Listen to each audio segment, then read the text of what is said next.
말 잘하고 싶으시죠? 강쇼TV. 안녕하세요. 강동섭입니다. 직장 생활 하시는 분들, 사회생활 하시는 분들이 가장 긴장되고 두려운 때가 언젠가 물어보면 아마 많은 분들이 많은 사람들 앞에서 발표하는 시간, 프레젠테이션을 하는 시간이라고 꼽으실 겁니다. 사람들 앞에서 이야기를 하는 게 참 두렵지요. 근데 그 앞에 있는 사람이 나보다 높은 사람이면 높은 사람일수록 더 긴장되고 떨리고 실수를 많이 하게 됩니다. 만약에 대표이사님, 대기업의 사장님, 회장님 앞이라면 긴장감이 어마어마하겠죠.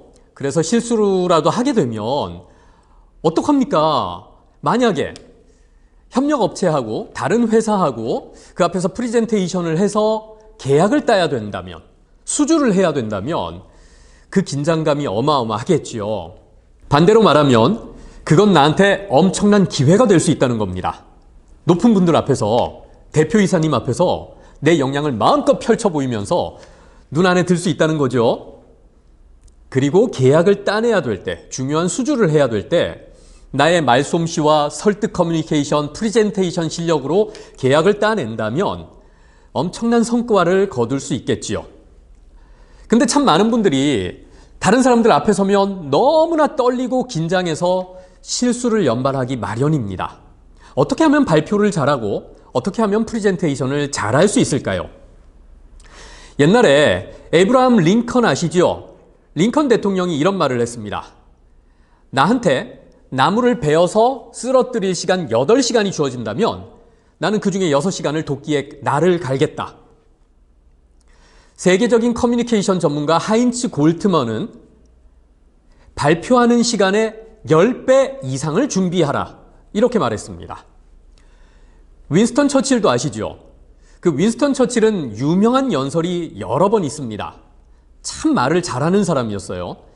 근데 처칠의 측근이 나중에 이런 얘기를 했대요. 저 윈스턴 처칠은 인생의 황금기를 즉흥 연설을 준비하는 데 보냈다. 그게 무슨 말이죠? 즉흥 연설이면 그냥 콕 찌르면 나오는 거 아니에요? 남들이 말을 걸었을 때 아무 데서 나가서 그냥 나오는 애드립 아닙니까? 근데 그게 아니었다는 거죠. 즉흥 연설까지도 평소에 그 모든 상황을 가정해서 준비해 놨다는 겁니다. 그래서 절대로 여러분 즉흥적으로 말을 하시면 안 됩니다.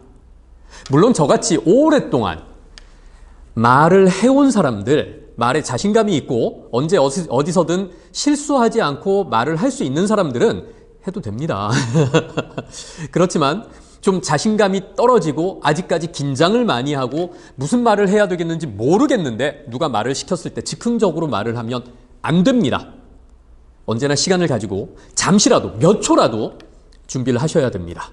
그만큼 말을 하기 위해서는 준비가 중요해요. 특히나 많은 사람들 앞에서 내 역량을 마음껏 펼쳐 보여야 되는 발표장, 프레젠테이션을 할 때는 너무나 많은 것을, 너무나 많은 시간을 할애해서 준비를 해야 됩니다. 여러분도 지금 그렇게 하고 계시죠?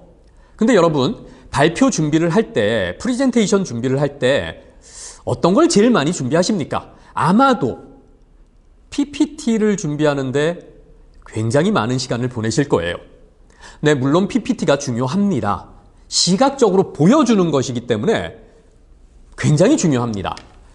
그런데 여러분은 PPT를 준비하시면서 그래, 배경 색깔은 어떤 걸로 할까?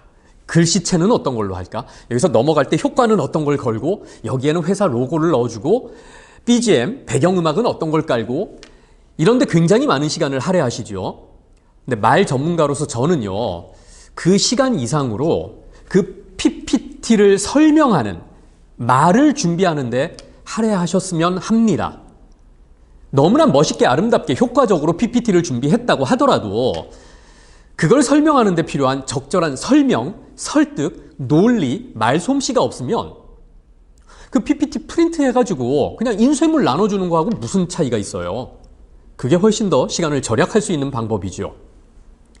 그렇다면 그 PPT를 뒷받침할 수 있는, 그걸 넘어설 수 있는 말솜씨, 발표력을 기르기 위해서 어떻게 연습을 해야 될까요?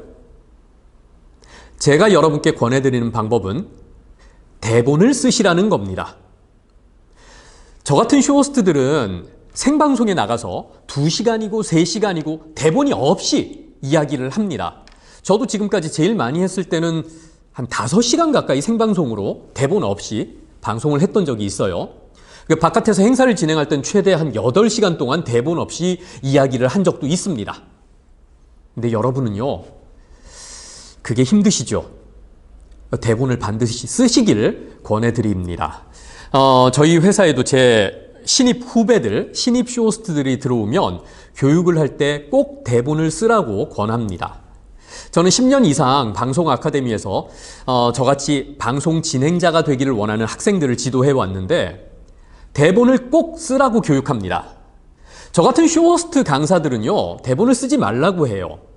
대본을 쓰지 말라고 하는 이유가 크게 2가지가 있습니다. 첫 번째는 대본을 쓰게 되면 말을 하는 게 어색해진다는 거죠. 책을 읽는 것 같이 한다는 거죠. 2번째는 순발력이 떨어진다는 겁니다.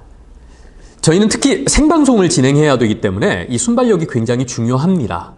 맞습니다. 2가지 다 맞는 이유지만 대본을 써서 얻을 수 있는 장점이 대본을 써서 오는 단점보다 훨씬 더 크고요. 그리고 대본을 썼을 때의 단점을 다 상쇄할 수 있어요.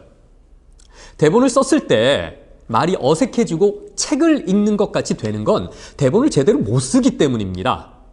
우리는 말을 하기 때문에 대본을 글로 써서 문어체로 쓰면 그걸 읽었을 때, 그걸 연습했을 때 책을 읽는 것 같이 됩니다. 그래서 대본은 구어체로 쓰는 게 중요합니다. 순발력은 말도 제대로 못하는데 그냥 계속 상황에 투입한다고 해서 길러지는 게 아닙니다. 말을 먼저 제대로 한 다음에 계속해서 경험을 쌓게 되면 임기응변에 강해지고 순발력이 키워지는 거예요. 지금 제 영상을 보시는 분들은 사회생활을 하시면서 회사에서 발표를 하고 프리젠테이션을 하는데 조금이라도 긴장이 되고 떨리고 아니면 한 번이라도 실수를 했던 경험이 있다면 꼭 대본을 쓰시길 권해드리겠습니다. 자, 그러면 대본을 썼을 때의 장점은 어떤 게 있을까요? 일단은 실수를 할 가능성이 줄어든다. 아니요. 실수할 가능성이 없어진다는 겁니다. 말은요, 누구나 할 수 있지만 누구나 잘할 수 있는 건 아닙니다. 근데 글은 쓰다 보면 점점 더 잘 쓰게 됩니다. 그리고 말은 한번 내뱉으면 주워 담을 수가 없죠. 근데 글은 쓰다가 실수하면 멈추고 생각하고 다시 고쳐 쓸 수 있습니다. 그래서 말을 하기 전에 먼저 글을 써야 됩니다. 반드시 글을 쓰는 연습을 해보세요. 중요한 발표 시간이 생겼는데 내가 프리젠테이션을 해야 되는데 그렇다면 그 며칠 전부터 내가 발표할 내용을 글로 써서 정리해 보시기 바랍니다. 2번째는 논리적으로 말을 할 수 있는 능력이 생깁니다. 대본이 없이 즉흥적으로 이야기를 하면서 그 안에 이야기의 구조와 논리적인 구조를 넣는 것은 굉장히 어려워요. 평소에 우리는 그런 훈련이 안 돼 있습니다.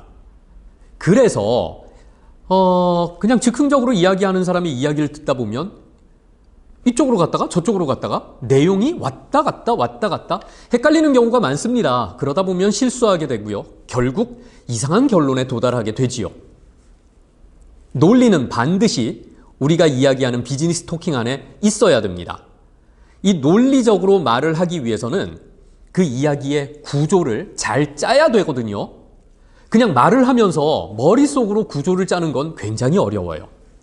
그래서 대본을 쓰시면서 먼저 그 구조를 짜보시기 바랍니다. 가장 단순한 것이 우리가 어렸을 때부터 교과서에서 국어 시간에 참 많이 배웠던 서론, 본론, 결론, 이렇게 3가지로 나누어지는 구조입니다. 근데 요즘에는 이런 구조를 잘 쓰지 않지요. 발표를 처음 하는 분들은 이 서론, 본론, 결론 3단 구조를 해보시는 게 좋아요. 그리고 나서 우리의 전래동화라든가 여러 가지 이야기들의 구조로 참 많이 쓰이는 기승전결법을 구사해 보시는 것도 좋습니다. 기승전결은 이런 구조로 생겼죠. 결론은 마지막에 납니다. 아마 좀 감성적인 이야기를 하신다면 기승전결이 우리나라 사람들의 그 뇌 구조에 잘 맞는데요. 그래서 기승전결을 잘 쓰시다 보면 사람들에게 감동을 줄 수 있고 웃길 수 있고요. 그리고 설득도 할 수 있는 방법이 생깁니다. 요즘에 참 많이 쓰는 이 비즈니스 토킹에서 많이 쓰는 방법이요. 지금 보여드리는 프랩법입니다. 프랩법에 대해서 처음 듣는 분들도 많이 계시지요. 다른 말로는 패러그래프 라이팅이라고도 하는데요. 프랩, 약자예요. PREP, 포인트, 리즌, example, 포인트. 그러니까 요점을 앞에 한번 이야기하고 그 이유를 이야기한 다음에 예를 한번 들어주고 다시 한번 요점을 이야기하는 양괄식 구조로 이야기하는 방법입니다. 요즘은 이런 식으로 비즈니스 토킹을 많이 합니다. 그래서 이런 방법으로 여러분의 대본을 짜 보신다면 발표를 하거나 프레젠테이션을 할 때 굉장히 도움이 많이 되실 거예요. 그 외에도 우리가 논리 수업에서 배웠던 귀납법, 연역법 이런 방법들이 있지요. 이런 건 연습하시다가 보면, 공부하다 보면 점점 더 다양한 방법들을 구사하게 되고 익숙하게 구사하시게 될 겁니다. 다음에 한번 이 이야기의 구조에 대해서 자세하게 설명하는 영상을 제가 준비하도록 하겠습니다. 세 번째 장점은 효과적인 시간 안배가 가능하다는 겁니다. 사람이 말을 하면서 시간을 생각하면서 말을 하기는 굉장히 힘들어요. 왜 우리 어렸을 때 교장 선생님 훈화 말씀, 와, 그 뙤약볕 아래에서 이야기를 듣다 보면 사실 무슨 말씀 하시는지도 이해도 잘 안 되는데 얼마나 길게 이야기를 하시는지 쓰러지는 학생들도 있었어요. 네, 주례사도 마찬가지 아닙니까? 이야기를 하다 보면 왜 이렇게 길어지는지. 근데 이야기가 길어지다 보면 그 안에서 중심을 잡고 조금 전에 말씀드린 논리적으로 이야기하기는 거의 불가능해집니다. 제가 지난 영상에서 말씀드린 것처럼 2시간이고 3시간이고 이야기를 계속하는 건 그다지 어려운 게 아니에요. 여러분도 연습을 하시다 보면 정말 쉽게 할 수 있습니다. 그런데 3시간 동안 이야기할 걸 10분 안에 정리하는 게 진짜 어려운 거예요. 그건 보통 능력 아닙니다. 그런데 이렇게 정말 많은 사람들 앞에서 떨거나 긴장하지 않고 내가 발표할 시간을 딱 맞춰서 그 안에 이야기의 구조를 넣고 논리적인 방법으로 설득을 해 나가면서 합리적인 결론까지 도달할 수 있는 그 시간을 지키기 위해서는 반드시 대본 작업을 하셔야 됩니다. 만약에 내가 이야기할 시간이 15분이라고 하면 예를 들어서 3단 구조로 이야기하신다면 서론에 3분, 본론에 6분, 결론에 3분 정도로 나누어서 대본을 쓰시다 보면 나중에 많은 사람들 앞에서 발표할 때도 그 시간을 지켜서 아주 조리 있게 발표를 끝낼 수 있다는 거죠. 그래서 대본을 쓰시면서 대본의 길이에 따라서 시간 안배를 꼭 해보시길 권해드리겠습니다. 자, 그러면 대본은 어떻게 써야 될까요? 대본을 쓰기 전에 먼저 준비해야 될 것이 몇 가지가 있습니다. 일단 내 발표의 대상이 누군지를 명확하게 아셔야 되겠죠. 물론 잘 아실 겁니다. 이번에 내가 프레젠테이션을 임원들 앞에서 또는 사장님 앞에서 할지 아니면 동료 직원들, 내 동기들, 친구들 앞에서 할지 아니면 내가 계약을 맺어야 되는 협력업체, 다른 회사 관계자들 앞에서 할지 이런 대상에 대해서 명확하게 타겟팅을 하셔야 되고요. 그 다음은 그들이 듣고자 하는 게, 그들이 원하는 게 뭘지를 생각해 보셔야 됩니다. 그리고 나는 어떤 이야기를 하길 원하는지를 생각해 보셔야 됩니다. 그리고 나서 그 두 가지에서 교집합이 어떤 게 있을지 생각해 보시는 게 좋아요. 그들이 원하는 것, 내가 원하는 것, 그 중에 교집합. 이런 내용을 먼저 정리하시고 그리고 데이터를 수집하십시오. 내가 말하고자 하는, 내가 설득하고자 하는 그 모든 자료를 수집하고요. 취합 선택을 하셔야 됩니다. 그리고 나서 대본을 쓰기 시작하는데 대본을 쓰기 전에 내가 지금 이번 발표는 3단 구조로 할지 4단 구조로 할지 어떤 논리적인 이야기 구조를 가질지 먼저 생각해 보시는 게 좋아요. 처음 하시는 분들이라면 서론, 본론, 결론 이렇게 3단으로 가장 간단한 것부터 시작해 보시기를 권해드리고요. 조금씩 해보시다 보면 요즘 참 많이 쓰는 아까 말씀드렸던 프랩법으로 4단 구조로 이야기의 구조를 짜보시는 것도 좋을 것 같습니다. 쓰십시오. 타이핑을 하든지 쓰든지 그리고서 계속해서 수정하십시오. 기왕이면 이렇게 말하는 것처럼, 그러니까 글을 쓰는 게 아니라 말을 하는 것처럼 구어체로 자연스럽게 쓰는 게 중요합니다. 구어체와 문어체에 대해서는 다음에 자세하게 다시 한번 이야기를 나눠보도록 하겠습니다. 그리고 나서 대본이 어느 정도 완성이 되면 그걸 계속해서 읽으면서 연습하셔야 됩니다. 제가 첫 번째 영상에서 읽기에 대해서 말씀드렸잖아요. 소리를 내서 읽으라고 말씀드렸잖아요. 이제 여러분이 쓰신 대본을 소리를 내서 읽으셔야 됩니다. 수없이 반복하십시오. 8시간 동안 나무를 벤다면 그 중에 6시간 동안 도끼 날을 갈겠다고 했습니다. 15분 동안 프레젠테이션을 할 거라면 150분 이상을 준비했어야 됩니다. 그러니까 굉장히 많이 연습해서 자다가 일어나서도 그 15분짜리 프레젠테이션을 바로 실수하지 않고 할 수 있을 정도의 연습을 하시는 게 좋을 겁니다. 그리고 대본을 쓰다 보면 글 쓰는 실력이 늘어나고요. 논리적으로 사고하는 실력이 늘어나서 말솜씨도 더 좋아지게 됩니다. 확실합니다.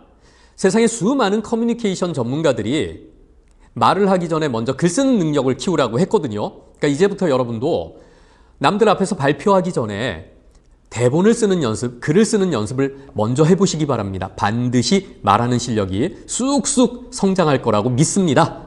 자, 그러면 오늘은 여기까지 하고요. 다음 영상에서 또 뵙겠습니다. 여러분 행복하세요. 강쇼TV